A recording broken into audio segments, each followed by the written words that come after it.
love, life, and lessons from the past. Only at Dear Mags FM with DJ Jean. Dear Mags FM, please itago niyo na lang ako sa codename kong Dominic. Dominic as in Dominic Boy. Ang story na to ay papadala ko at ikikwento ko not just for anything but to inspire you. May isang lalaki who believed sa sinasabi nilang true love.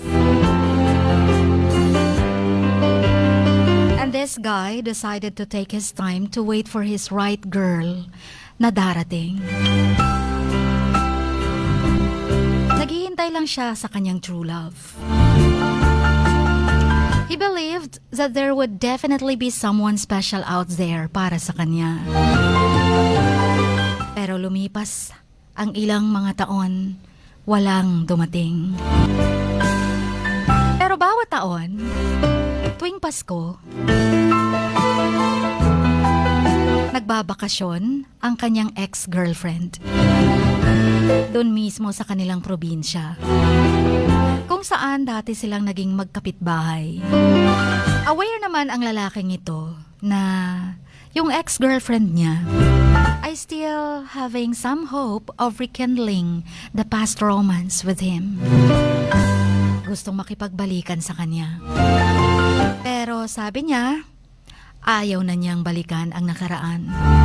Past is past. Alam niyang may true love siyang darating. And he did not wish to mislead her in any way. So ang ginagawa niya, yung mga kaibigan niya, kinukonsaba niya, especially babae, kunyari, girlfriend niya ito, ipapakita dun sa kanyang ex-girlfriend para hindi na umasa pa. So kaya tuwing Pasko, meron na siyang backup. Kunyari, girlfriend niya. Para lang pagselosin o kaya'y para matapos na ang pangungulit ng ex-girlfriend niya sa kanya.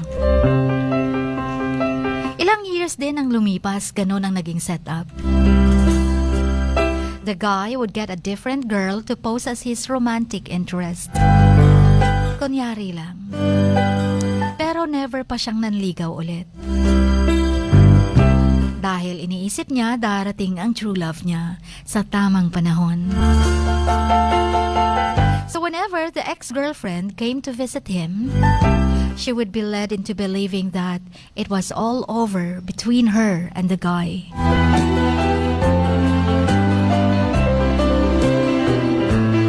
And the girl took all those, often trying to casually tease him about his different girlfriends. Sabi niya, napaka-playboy mo naman. Iba-iba yata bawat taon ang girlfriend mo. And so as it seemed. So parang over na talaga sa kanilang dalawa. Yun ang inisip ng girl. In fact, the girl often wept in secret, umiiyak ng patago whenever she saw him with another girl. But she was just too proud to admit it.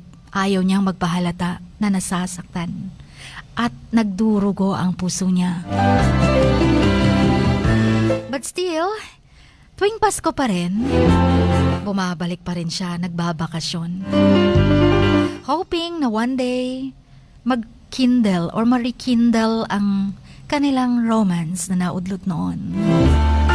But each time na bumabalik siya sa probinsya yon or na yon, feeling disappointed pa rin siya dahil may girlfriend pa rin ang ex-boyfriend niya. And finally, that ex-girlfriend decided that she could not play that game any longer. Therefore, she confronted him and professed that after all those years, siya pa rin daw ang lalaking minamahal niya. He was still the only man that she had ever loved. Hindi niya sinagot ang mga manliligaw niya, hoping na magkakabalikan pa rin sila.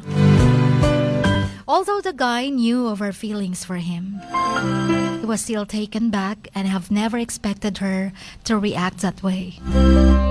He always thought that she would slowly forget about him over time and come to terms that it was all over between them. Although this guy was touched by her undying love for him and wanted so much to accept her again, but he remembered why he rejected her in the first place. Kasi naisip ng guy, she was not the one he wanted. Kaya sinarado niya ang puso niya. Nireject niya ng paulit-ulit ang ex-girlfriend niya. And since then, 3 years have passed and the girl never returned anymore. Hindi niya na nakuha ang magbakasyon matapos ang confrontation na yon. Masyadong naging malupit ang pag-reject niya dun sa girl. Kaya siguro nasaktan ng sobra at nag-move on na. Walang communication, walang contact, ni hindi na makita sa Facebook account. And so the guy went on with his life, still searching for the one true love. But somehow deep inside him, he missed his ex-girlfriend. Christmas Eve, year 2022. Pumunta siyang mag-isa sa mga Christmas parties. Kahit saang event, mag-isa na lamang siya. Sabi ng isang kaibigan niya, "Oh, asa na yung mga girlfriends mo?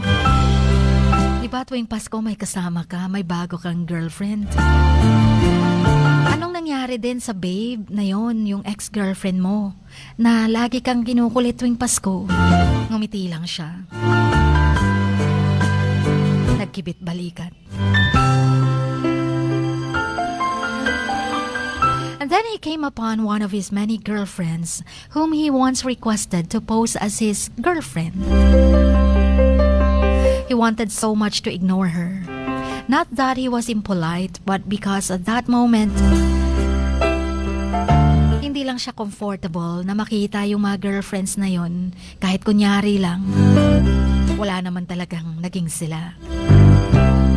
It was almost like he was being judged by them. Parang ginagamit lang daw niya. Pero may isang babae na kunyari naging girlfriend niya one time. The girl saw him and shouted across the floor for him. Hindi niya na naiwasan. Kaya hinarap niya na lang at in-acknowledge. "Hey, kumusta? Nag-enjoy ka ba sa party?" Sabi niya, "Oo naman." Medyo lasing na yung girl. Kasi nakainom na. Ang sabi ng girl, "Hindi mo ba kailangan ngayong Pasko to pose as your girlfriend this year?" Pero the guy answered, "No. There is no need for that anymore." Ang sabi ng girl, siguro may girlfriend ka na, no? Nakita mo na ang true love mo, no? O kaya binalikan mo yung nagbabakasyon, no? Yung ex mo." Biglang nagulat yung man, yung guy. Sabi niya, "Siguro, tama ka. I haven't been looking for anyone for the past years." Umalis na siya, iniwan yung tipsy na babae.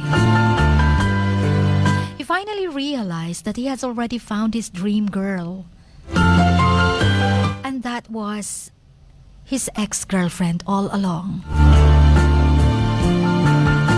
That tipsy lady has said something that awakened him, that made him realize na matagal niya na palang nakita ang true love niya sa katauhan ng ex-girlfriend niya na ilang ulit na pabalik-balik tuwing Pasko para makipagbalikan sa kanya. All along, he has found his girl, his true love. That was why he did not bother to look further when he realized she was not coming back. It was not any specific girl he was seeking. It was the perfection that he wanted. And yes, perfection. Na-realize niyang mali siya. Naghahanap pa kasi siya ng ideal girl niya. Gayong meron na nandyan sa harap niya. Pero ni-reject niya. Pinakawalan niya pa. A relationship is something both parties should work on. Realizing that he had let away someone so important in his life. And so he decided to call her immediately. Naghanap siya ng number sa relatives, sa family niya. Makontak niya lang ang ex-girlfriend niya. His whole mind was flooded with fear. He was afraid that she might have found someone new or no longer had the same feelings anymore. Natatakot tong guy na to baka naka-move on na ng tuluyan yung ex-girlfriend niya at may nakita ng iba. And for once, he felt the fear of losing someone. Another Christmas Eve, ang hirap pasukin daw ang linya ng ex-girlfriend niya. Especially kapag overseas. Nasa abroad na pala ang ex niya. And so he tried again and again, never giving up.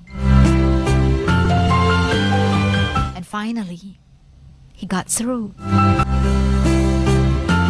He confessed his love for her. Sinabi niya na, all along, ikaw lang palang hinahanap ko. Paulit-ulit na binibigay ni God sa akin tuwing Pasko bilang regalo. Pero inignore kita, pinagmalupitan kita. I rejected you all over again. All along, naghahanap ako ng true love, binibigay na pala ni God sa akin. Pero inaway ko at inayawan. And his ex-girlfriend was moved to tears. Kaiyakan sila. It seems that she never got over him. Even after so long, she was still waiting for him, never giving up. He was so excited to meet her and to begin his new chapter of their lives. Sabi niya, darating siya ngayong Pasko. He decided to fly back to the Philippines para makasama siya at makontinue ang pagmamahalang nauudlot ng matagal na panahon. And it will be the happiest time of their lives sa darating na Christmas. But such happy time was short-lived. Just last month, he received a call from her father. His ex-girlfriend, who already became his current girlfriend, had a car accident. She had a head-on car collision with a drunken driver. She passed away after 6 hours in a coma. The guy was devastated, as it was a complete loss. Why did fate play such cruel games with him? He cursed the heaven for taking her away from him, denying even one last look at her. Ang lupit mo. How he hated himself for taking so long to realize his mistake. Ngayon, huling-huli na ang lahat. Kung saan makakasama na niya sana ngayong darating na Pasko. Pero huli na, hindi na umabot. Ang masaklap pa, hindi niya man lang makuhang pumunta ng abroad para dalawin ang girlfriend niya. Para siyang mabaliw. Hindi alam ang gagawin. Nawalan ng silbi sa buhay. Feeling niya, katapusan na ng mundo niya. Hanggang dyan lang ang aking kwento, Chin.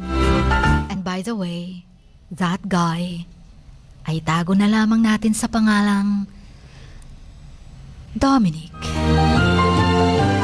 Siya ay ako na nagsisisi hanggang ngayon.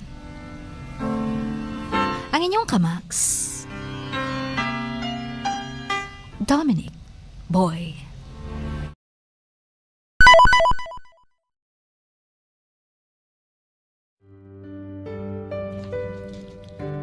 Sa bawat pagluha mo, may nakatagong kwento.